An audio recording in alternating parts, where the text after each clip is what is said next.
welcome to another episode of Roll or Die. As many of our long-time listeners know, we do have a goal to try and chat with every Australian female Brazilian Jiu-Jitsu black belt. So today's guest is one of those. She has a very famous surname. She is one of the black belts that train out of Red Cat in Geelong. She is John Will's wife, and she is Melissa Will. Thanks for joining us, Melissa. Thank you for having me. It's awesome to have you on, Melissa. I really appreciate you coming on. I've thought about this for a while. I wonder how many father, mother, son or daughter people in Australia are black belts in Brazilian Jiu-Jitsu. Or there'd be very few, right, I reckon? I actually think we're the first.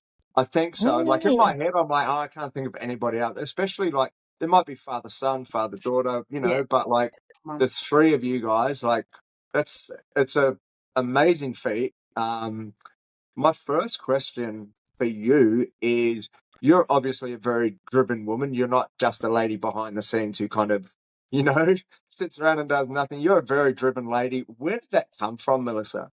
Oh God, that's a big question. That one. That came You from. can use this as therapy, or you can just lie, right? You could use this as therapy. This might help a lot of people. My drive came from being third born, and I'm the baby of the family.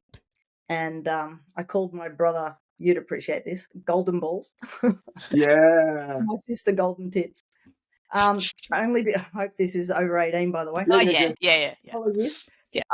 Only because, being in a WOG family, they always look after the first and then the second, and then they got married, and then they had kids, and I was still there, and then I left, and so it was a bit of that. It was like, here, I exist too. So when I was a little kid, I was in all sports. I was in total athletics at school and would win everything and come home and like show my mum and dad and just hope they say, oh, good on you. No. Oh, that's nice. Yeah, I'm like, okay, put that one to the collection. So that pretty much happened right through my schooling years, and I was in sport pretty much my whole life. Yeah. Did gymnastics as well, and got to level 6 in that, and taught for 10 years as well. Yeah.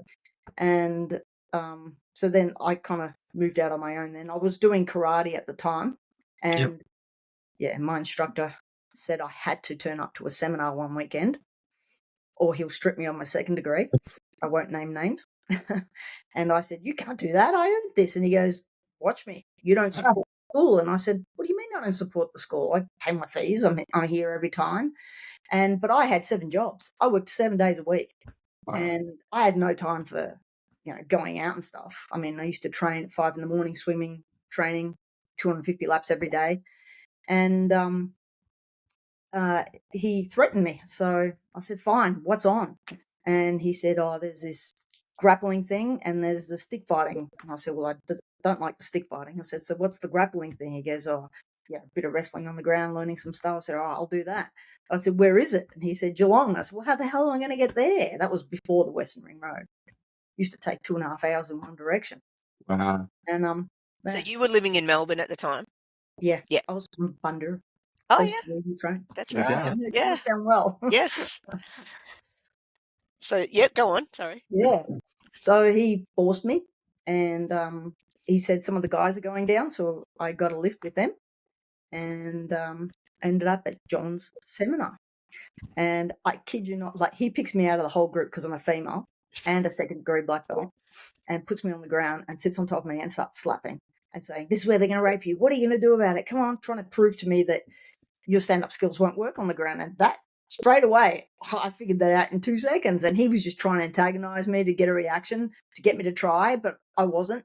And he kept going on about my belt. So I took the damn thing off and I threw it across the room and I said, screw that. Show me. How do you get me up? How do I get you off? And he taught me Upa. I was hooked. So that was it. Sold. So I asked my instructor if I can continue training with him, and he said yes. And so I kept, I used to come down 2 times a week, do a private lesson, do 2 classes and drive home. And I made room for that because I used to work there, and I had to rearrange everything just so I could do it. Yeah. So all those people listening who think they don't have time for jiu-jitsu, who, have a jiu-jitsu club on their corner, have a listen to this. So you were like 2+ hours each way to get there. And when was that? How long ago was that? 36 years ago. Wow. 91.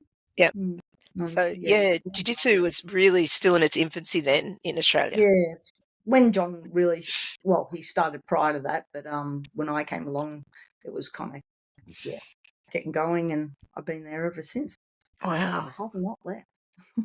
And like no females at that time, Melissa? Like no female, like were you kind of like the anomaly? So John's like, oh, lady here, what's going on? So were you? There were some women, but they didn't last. I was pretty much the only female. He did run comps and stuff, and that was my only opportunity to wrestle, to fight against a girl. But our weight categories were 70 kilos and under and over 70. And I was 54 kilos. I still am. And I still won both. Yeah. Oh, wow. Yeah, I know. When everyone says, oh, she's got 2 kilos on me now, I'm like, Yeah. Please. But I can appreciate that now because it's just so much more technical these days. But it makes a difference. But I was pretty technical, I think, because I trained with the guys all the time, and they would not want to lose against me. So they made for you as a young athlete, and then kind of just projecting forward now. So if you're making like a super child, and I'm like, hey, you're going to do a couple of things. Yeah. Like you did. Like, I'm like, I think I would say to my kid, if I want you to be good at jiu-jitsu, you have to do probably gymnastics. Gymnastics is an excellent overall. Yeah. And I was going to say like gymnastics and wrestling, but I think gymnastics is one of those ones that just gives so much skill straight away, doesn't it? Core strength. Core strength. I mean, everything. Like, I was so strong when I was a gymnast. Yeah. We were pumping out. This was pre-training. We'd have to do 100 dips on a parallel bar fully, 100 with your feet stuck in, sit-ups 180 degrees, 180 normal sit-ups on the ground, 180 chin-ups, 180 pullovers all the way over the bar, over a high bar. This is pre-training, and then it was 4 hours of training, and then I had to do post-conditioning, 100 of everything as well. Like, I was a machine then. So when I came to jiu-jitsu, I knew it kind of, I'm not going to say it came natural. John said it did. He doesn't believe in natural ability except for me and our boy. But I don't know where Felix gets it from, though. We must get it from me. But I knew, like, when I watch beginners and you're in an armbar and they roll this way and you're like, what are you doing? You're putting it on yourself. Like, how can you not figure that out? Like, when I was first training, I'm like, how do they not know? Then I realized, no, that's my gymnastics intuition and knowing, how my body moves. And I had sort of a leg up there, I think. And also the other thing, gymnastics, that sort of mental discipline, although it sounds like, did you already have that? Like, is it like the chicken and the egg? Do you think that the gymnastics helped build that discipline in you, or do you think you had it because of? Okay. The gymnastics, definitely the discipline. I had it in me. I had it in me because I was brought up by wogs. So I had that in me. But gymnastics definitely helped physically. But I've got to say, jiu-jitsu is the only sport I have ever done where I've lost on the mat, though. Like, not in a comp, but on the mats. For the first 5 years, all I did was tapping. I'm like, oh my God, I'm never going to get out of side control. Like, what the hell? How am I still doing this? Why am I still doing this? Like, I didn't get it. Like, but the fact that it was so difficult for me made me more driven.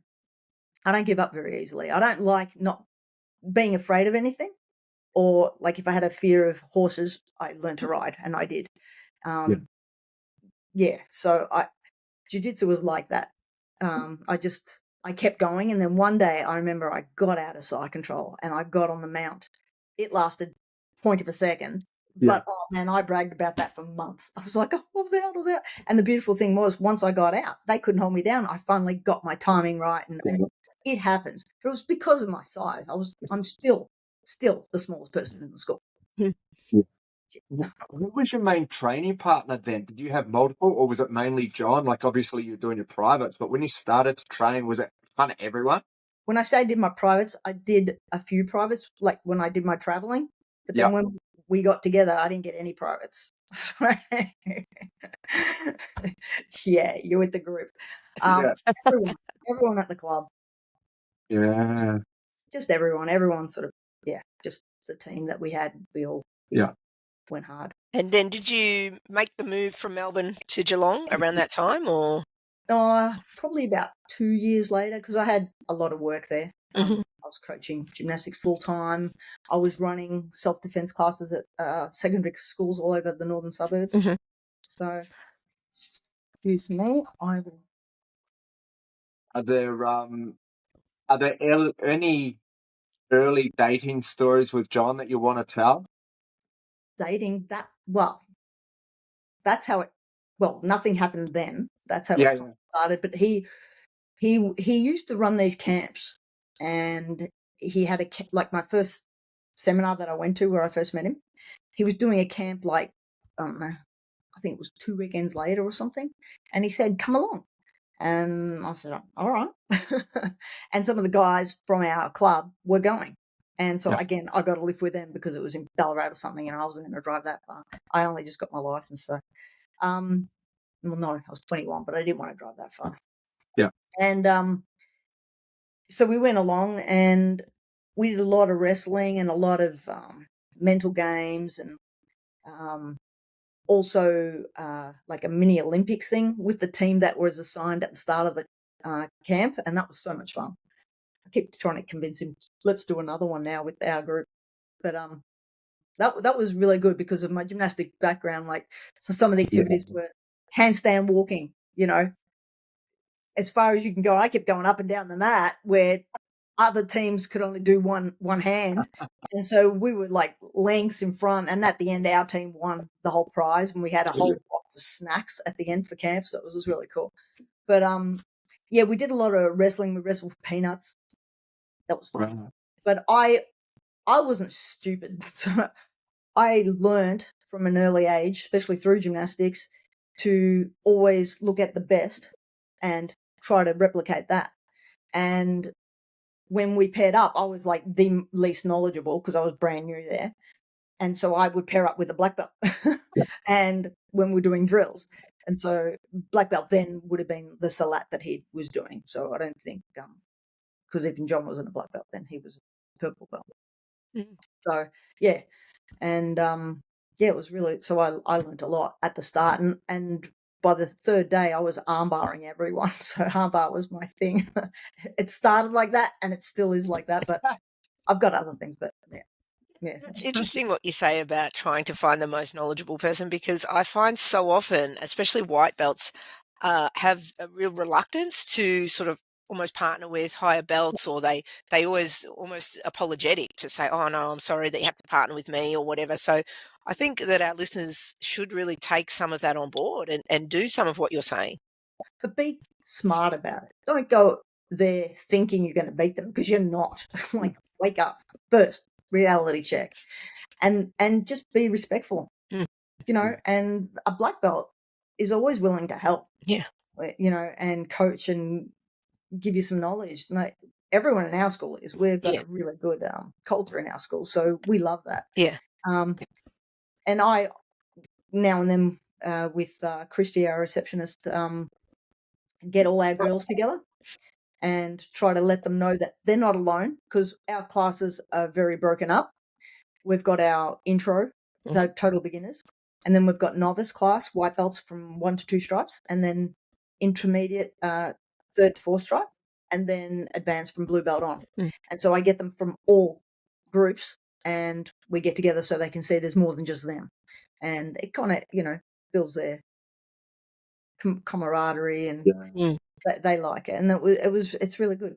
Yeah. Yeah. Just to I give actually think that's really important to do, because what's that saying? It's like, you can't do what you can't see, and I think whether it's a female black belt in the room, or whether it's higher belts, and then you start to see what those higher belts are doing. If you can't see it, you don't know these sorts of things are possible, you know? Like, maybe it's a female, maybe it's me, right, stuck under side control. And if I can't see people getting out of side control, then it's kind of like, well, yeah, but people can't get out. Like, what do you mean? These guys get out all the time, you know? So I think breaking them down and getting them all together like that, Melissa, is a perfect idea. Yeah, and just showing them, little things. This time they wanted to work on syllabus, so we did. But yeah. So I give them like my favorite little things because I'm the littlest one there, and if I can pull it off, anyone can. Yeah. So Yeah, look, there's sometimes mixed reviews of people about women's only classes, in academies. Some schools think like, oh, they're not necessary because we can all. But there's definitely merit in women getting together because it is harder for us. Sorry, but I think it is. So it takes a very strong, like, I was the only girl there for like 20 years, so. And I have a very strong mindset, and I'm very competitive. I was very competitive and very driven and all that anyway. But for an average person that you want to try and give them BJJ that's going to help them in their life and everything, like you got to have some sort of accommodation. So it's hard for us because we haven't got timing openings really with scheduling on our schedule to have a women's only class. Yeah. And I find it difficult because women don't commit. It drives me nuts. But because we're the mums, we're the ones that keeps the house alive. So when shit goes down, we give up what we're doing. So, well, I did anyway. Yeah. Yeah, but I still think it's really important for women, for mums especially, to have something for themselves, to have that, jiu-jitsu for me was my thing, it was something that I had for that time, whatever it was, a couple of hours a week or whatever, where I wasn't a mum, where I wasn't having to think about all of those things, because you really can't think about those things while you're in the middle of jiu-jitsu, you've really got to focus. So I think it's really important for women to have something like jiu-jitsu in their life so that they can have that as part of their identity beyond just being a mum, or not that you're just a mum, but you know what I mean? Yeah, I had my kid in a little thing that screamed the entire gym down every session.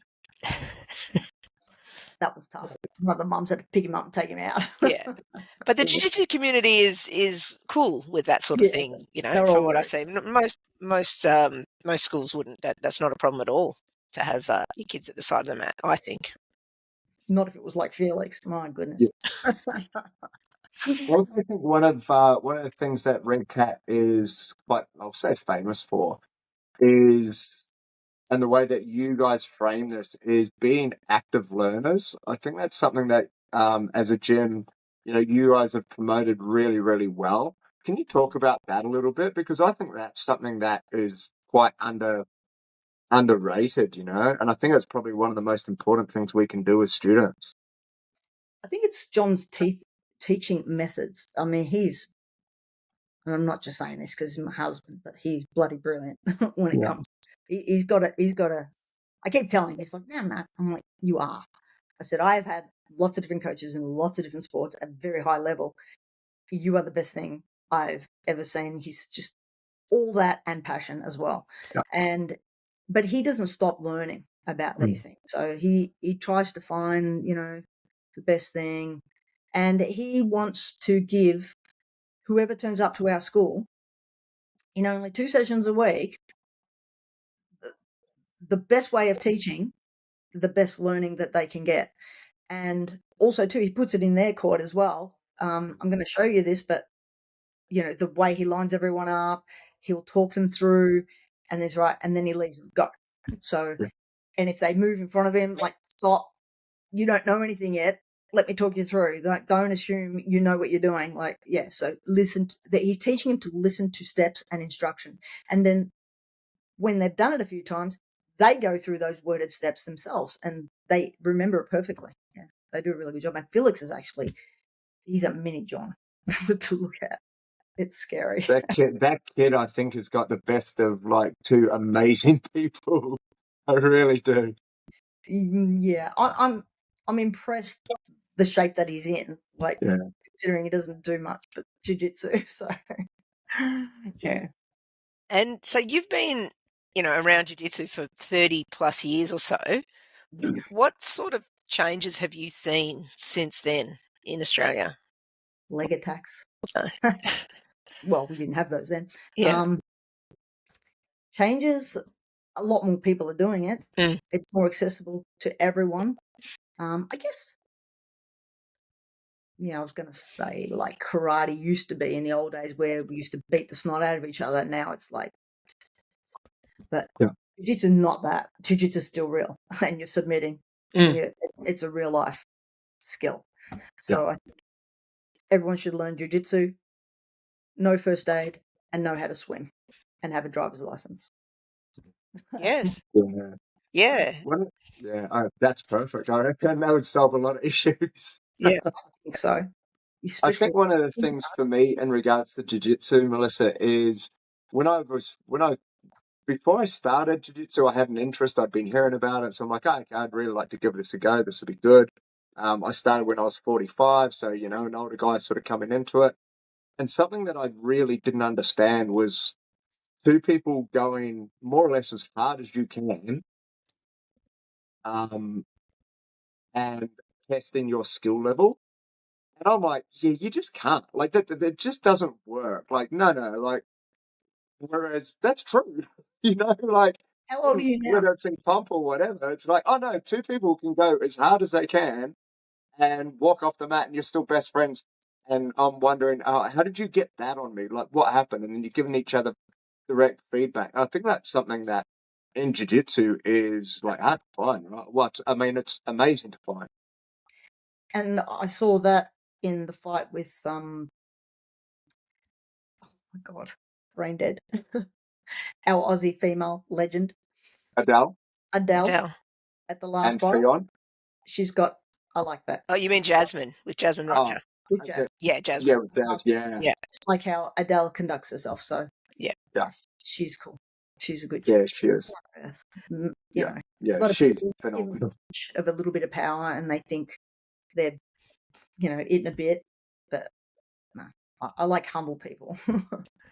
Yeah. That's good. And jiu-jitsu, I think, does that because, you get the odd idiot who just thinks they're better than they are. But jiu-jitsu weeds out the idiots, like in the long run, the ones that stick with it, because it's not easy. It's hard. Yeah, it's very, very humbling. It sure is. Tell us about the day you got your black belt, Melissa.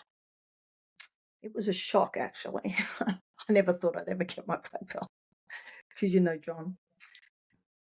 But let me tell you about first. I was a blue belt and I did Pan Americans in 97 and I won a gold medal then.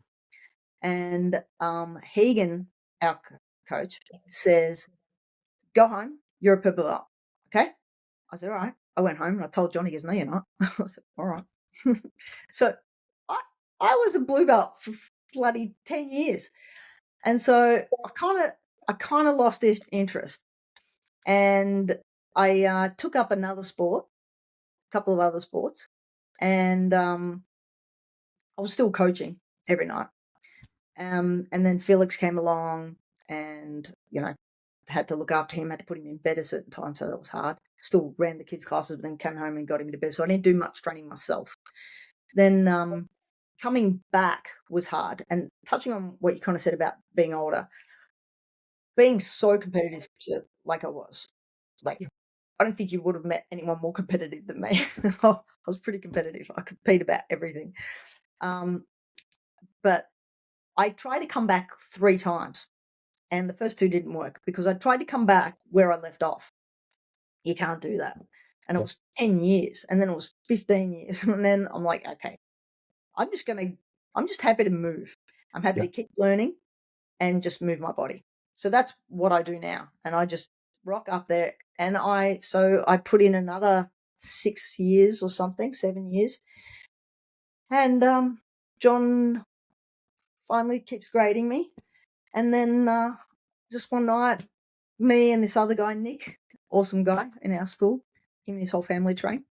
Him and I got it together. It was pretty cool, actually. The two Greeks. So it was good. Yeah, no, For it their was. speeches. Yeah. He did a speech first, then he said all the good stuff. So I was stuck there going, yeah, ditto. But yeah, no, it was a bit surreal. Like it still didn't hit me. It kind of hit me a few days later. I thought, oh my god, like, and it was it? No, it was gi, and then it was no gi, so I didn't get to wear it, and then it Yeah. was gi again, and I'm like, oh yeah, shit, I got this one. Oh, this is no good. Yeah, but We've then just had the flight pressure was more so. I thought, I don't like this.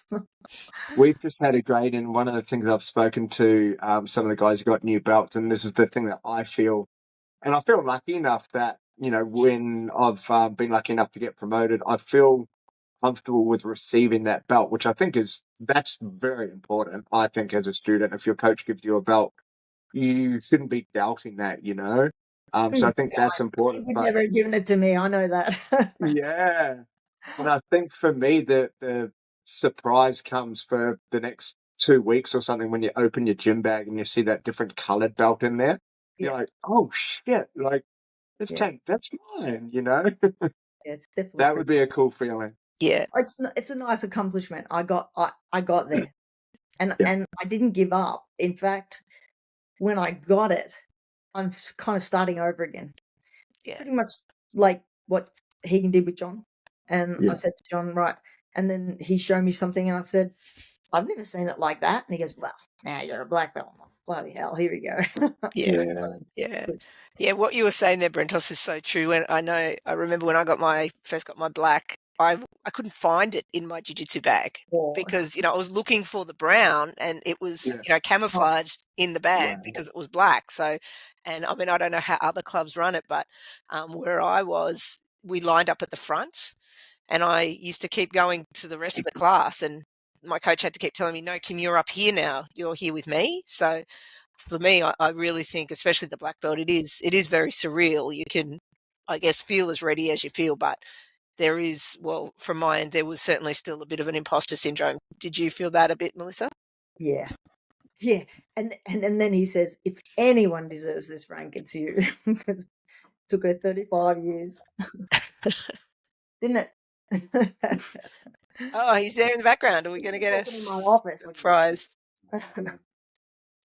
We've It's had. it, he's saying hi. He can come in. He can show his face. We've yeah, had. no, We've Guys, had. say quick hi. handsome. Yeah, he is. Hello. Yeah, no. And after all these years, like your relationship, and we see this, we see the way that John speaks about you. The way that John speaks about you, Melissa, you don't say too much about John, I don't think, but the way I love you guys treat each other and talk about each other, it's a beautiful thing, I think, a lot of people sit there and say you guys do have those relationship goals that, we should all be striving for. And I'll I give you the feel secret. from an outsider looking in, the way you guys respect each other and show that love, I think it's an amazing thing to see too. I Yeah. appreciate Oh, that. nice. Yeah. Thank you. That's very nice of you. And actually, I think of all the times we've had jiu-jitsu, half of a couple on, the other half has nearly always come on like this into the episode. So it's good to know that we're keeping on with that tradition here. So thank you. Good That's to see you, I John. don't want to be left out. Yes, that's right. That's right. Yeah. So We yeah, what need you were saying earlier, Brent, is about family. You're right. I mean, I guess there are quite a few jiu-jitsu couples in Australia that are both black belts, but Yeah. yeah, there's probably not any other that I can think of where there's two parents as the black belts as well as a child. So yeah, that's really amazing. So are the dinner conversations mostly jiu-jitsu or No, we not much made at all? well, unless it's needed, yes. Yeah. But we made a rule: don't talk about work after night when we get home after 9. Like you got a half an hour window if there's a problem or a question or something happened. Otherwise, no talk. Yeah. And he tells me off because I come in here and get working. And he's like, "What are you doing?" I said, "I just got to pay these bills. I just got to do this. It's 10:30 at night. Get your ass in here and relax." I'm like, Yeah. because it's on my head. I won't be able to sleep. Yeah. And no, I have a certain amount of things I'll get done by the end of the day. So he's trying to teach me to calm the hell down a bit more. Like you really are a force to be reckoned with, Melissa. And I think one of the things that I've looked at from a distance. And as we sort of just alluded to a little bit, like I do know your brother Chris a little bit, and he's the same. Like, we He's talk about people who are high achieving, and it's a little bit of bullshit. It's how hard you guys work, or how hard people work to get there. And look, not everybody can do it, but we can all work as hard as we can, and I think that's the important part. Don't even get me talking on that topic. No, go for it. No, but I agree. No one's got a work ethic anymore, like, unless you're really driven. And that's an anomaly. Like, it's hard to find these days. But I'm glad. I think, too, it's your environment and what you see. And my parents they worked their asses off to, get shoes on our feet and clothes on our back and food on the table back then. They immigrated from another country, and settled and worked their asses off. And we saw that. And I mean, I became a workaholic at 21. Yeah. It's ridiculous. Who had 7 jobs? It was mental. And I worked from I trained from 5 till 7 in the morning, and then started work at 9 a.m. and finished at 2 a.m. because I Wow. also had my own cleaning business, and I do the cleaning business after I finish work at 9 o'clock. So it would take 2 in the morning, and then I'd have 3 hours sleep, get back to swim training in the morning. Like, I did that for about 8 years. And Are then you one of those people that don't need sleep, though, Melissa? Like, are you one of those, like, what do they call it, a fast sleeper? I slept. I didn't have trouble sleeping when I was a kid. I had trouble getting up. Yeah. I'm in the room at 6 a.m. before she'd go to work, rip open those curtains, rip the doona off the bed because she knew I wouldn't get out of bed. And then she'd be like, and I think that's a thing too. I mean, it's a bit harder these days because of all the danger and stuff. But we were very independent and self-sufficient from the age of 5. Yep. I had to get myself to school every day.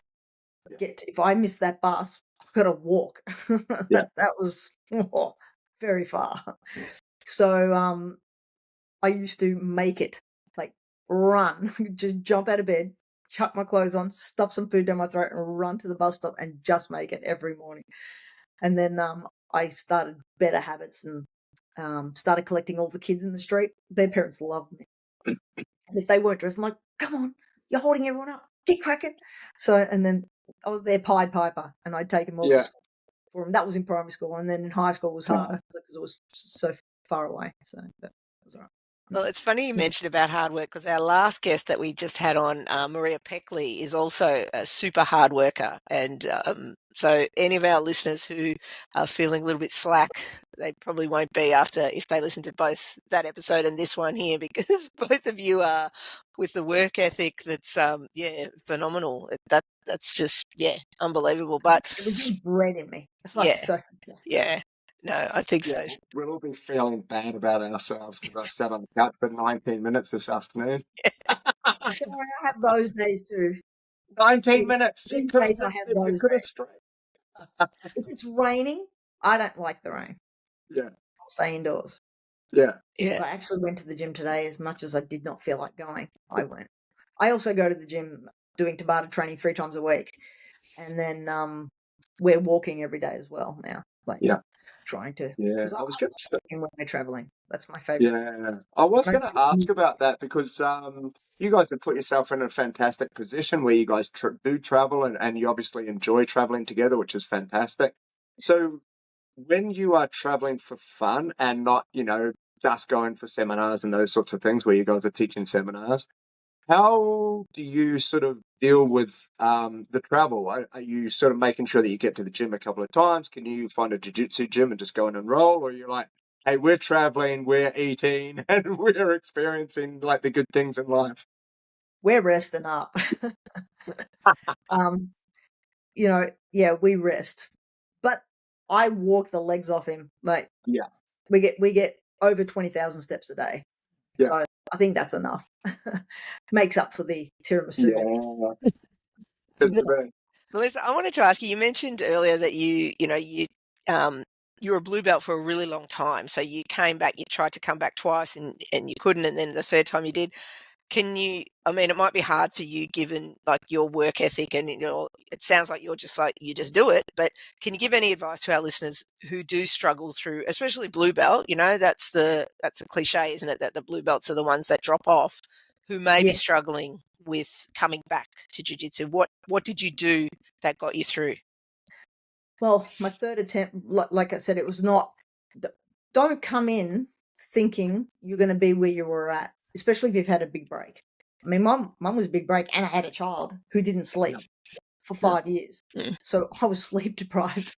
I even did a comp for someone because they had traveled and I had no sleep, and I had him as a baby at the comp, and I jumped in for them. Couldn't believe it.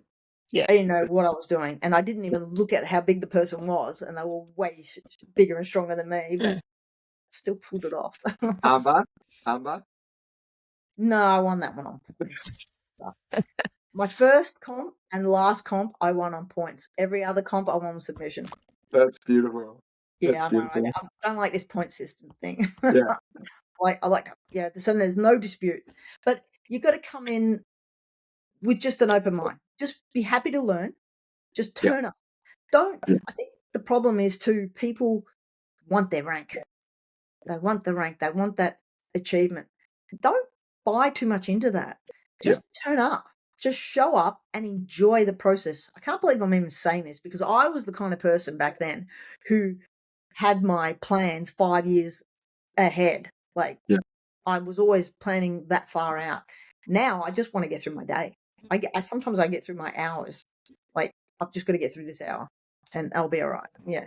So don't put too much on your plate. Don't have too many expectations. Don't put too much pressure on yourself. Just go in there, enjoy it, learn.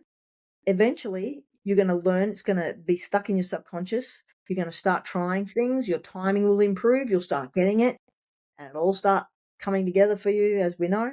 And and if you come in like that, you'll last. And if you want to do it with longevity and have it in your life, I recommend it because I'm more motivated now than before. This just popped into my head. Can you tell me about? We all obviously have peaks, like athleticism peaks. You know what I mean? Like when it starts to taper. I'm not saying yours has, but if it starts to taper at some stage, how do you deal with that? Because I know at some stage I'm going to go, oh, like you are now as good as you've ever been, and you're going to start to suck a little bit now. How do you deal with that? You just do. You have to. I think the whole thing, leave the ego at the door, is you really need it when you get older. I mean, I'm turning 55 this year. So, not only my age, and I'm actually a pretty fit person, but I've actually got a neural issue that's makes me a lot weaker than I should be. Yeah. And I find I'm struggling with that. But I guess that's kind of my excuse. But I know I do suck compared to what I should be. But I don't know. I would like to. I would love to be able to compete again. I'd love to find that drive again and that thing in me. But it's too dangerous. Yeah, the risk on the takedown for me and get my neck hurt would not be good. Yeah. So. Yeah, I think that's interesting, eh? Like I think there comes this time where you are now as good as you're ever going to be, and then finding that balance of going, okay, well, what can you offer? Now's the time. Find another reason to keep you in there. I'm helping as many people as I can with what I know, and don't stop learning yourself. I mean, you don't have to be a world champion. Yeah. Who says you have to compete? I mean, if you're driven and you compete, great. Yeah. I mean, I'd like to be able to, but with some of my own size. That'd be nice. I know there's people out there like that, but you got to go over there. That's me. Well, I think we're almost in the same age bracket. I'm a Masters 5 as well. Are you? Yeah. I'm probably a little bit bigger than you normally, but I'm a featherweight. So What weights is it? I don't even know what under that is. 56. Is it? Yeah. Okay. So I just look at it. saw I can Melissa's see him. eyes I just can light up. see her brain ticking over. Thank you. Melissa, Yeah. I actually, yeah, yeah. Yeah. I don't know. No, you're 100% right. I mean, there's so much to jiu-jitsu beyond competing. You know, there's so much. Yeah. As you said, it's grown like exponentially since you started. So there's room for, There's so for much more. everything in there. It's this podcast is part of it for me. That's what I give back to the community in that way. And I don't know about you, memory. I used to be able to watch something, and that was in the vault. Now I'll do something really well, and the next session I'll be like, "What was that thing we did last week?" Like brain dead. I So never had that to I'm start going- with, so then I've I'm got no having chance as I get Alzheimer's. older. There's even less. So thank you so much, Melissa, for giving up your time. It's been amazing to get to know you. I know you're a little bit apprehensive to come on, so I hope it's been as pain-free as you hoped. We have a little bit of a pop quiz that we do at the end. It's very, very simple questions, and you can make the answers as short or as long as you like them to be. So let's go for it, Brentos. All right, we'll see how we go. All right. iPhone or Samsung? iPhone. Strength or flexibility? Flexibility. Pasta or rice? Rice, but I don't eat either. Oh. Guard pull or takedown? Take down. Steak or chicken? I'm a carnivore now, so that's a. Yeah. Both. A couple of months ago, I would have said steak. Yeah. But I don't know. I'm having a lot of that, so I feel like chicken tonight. We're actually having chicken tonight, so both. There you go. And we know that you can cook. We've seen this online from John. What's your favorite belt that you've had?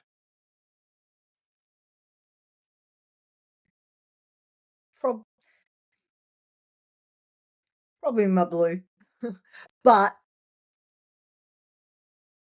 it's an honor to have the black, like it. Yeah, It was a nice easy, way to put it. lighter then, and I was competitive, and Yeah. Yeah. That's a nice way to put it, actually. Interesting. Maybe if I could have me at blue belt with a black belt on, maybe. Imagine that. Gi or no gi?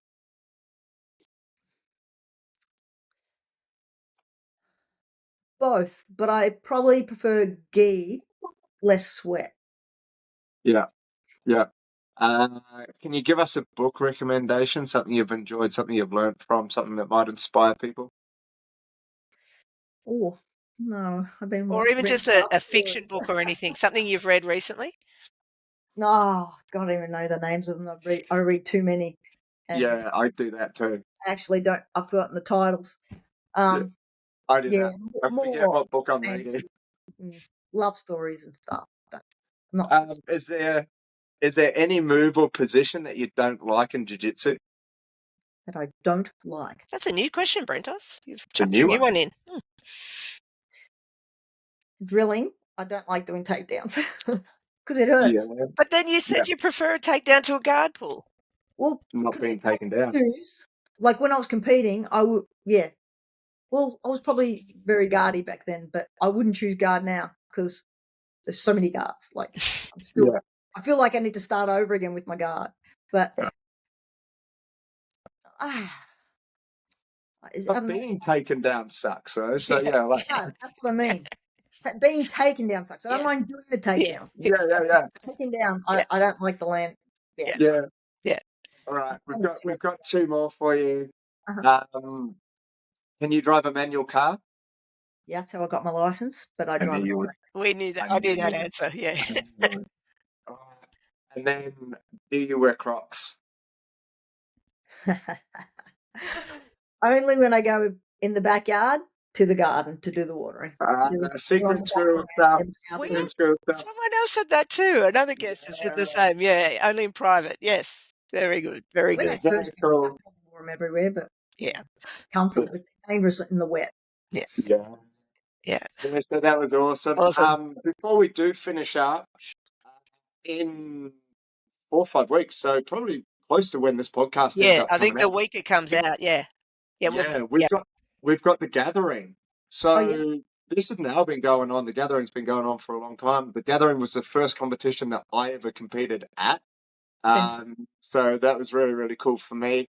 Can you give us a rundown on the gathering and maybe let our listeners know, sort of your thoughts on it and what it's like and how cool it is for the Will Tell family? them what it is too, because some of our listeners Yeah. might not actually know. Affiliation competition from people all over Australia, New Zealand, Asia, and even England. Some people are coming this time.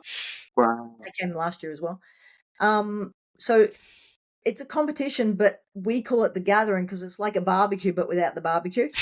We're doing Brazilian Jiu-Jitsu instead. So it's all family. There's no aggression and, stuff you probably find at other comps, the yelling. I mean, there's the motivational helping each other, but you're all a team.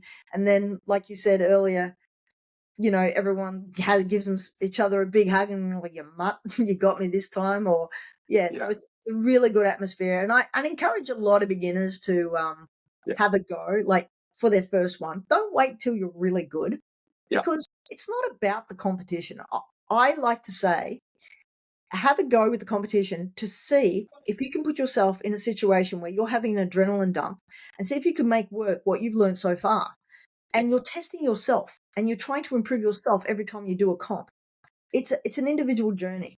It's not, don't worry about the win so much. I mean, once you go higher in rank, because I was very competitive and it was all about the win, and I won, but it will stifle you as well. So I think if you just go in with an open mindset and enjoy the process and have the experience, you just get better at doing them and you will improve. We always did that with Felix and, and, you hear, oh, we beat John Will's son, I just want to slap those people. I'm like, who gives a shit? He hasn't even done jiu-jitsu yet. He's only done like 4 lessons. Give the kid a break. He's not one of these kids that started when he was 5. So he started when he was 15, 16. So, yeah. Yeah, last year was my first attendance at that, and it's exactly what you're saying. Like it's like a big family event, really. It's like a family reunion almost. It is, and we ways love for people. seeing everyone every year. So it's going to be a bit later this year, September 13th. Yeah. So it'll be out this week. So I think the week this comes out, there still might be time to register. If you are a Will Machado affiliate, you can. We'll put a link into the show notes when it comes out. But so thanks again, Melissa, for giving up your time. And thanks for having me again. You're very, very welcome. Brentos, do you want to do the wrap up? Yeah, that was awesome, Melissa. Thank you so much. And that little last part that you were talking about in regards to competition, hopefully our sound engineer can cut that out because that's like a fantastic promo. So that was beautifully said. Really, really nice. But that's it. We'll leave it there. That's another episode of Roll or Die. We have our T-shirts, which Kim is sporting. They look great. We've got a few left, so jump on, send us a message, and we can get those out to you. Hopefully, by the time this comes out, they're all gone. But send us a message just in case. Thank you, everyone, for your likes, rates, and shares with the podcast. We appreciate it. And by doing that, we end up getting like literal OGs like Melissa coming on and, tell us about what it was like back in the day and finding out, these cool stories. So we really appreciate it. Thanks again, Melissa. Thank you to everyone listening, and we will see you all next week, probably, on another episode of Roll or Die. Peace out.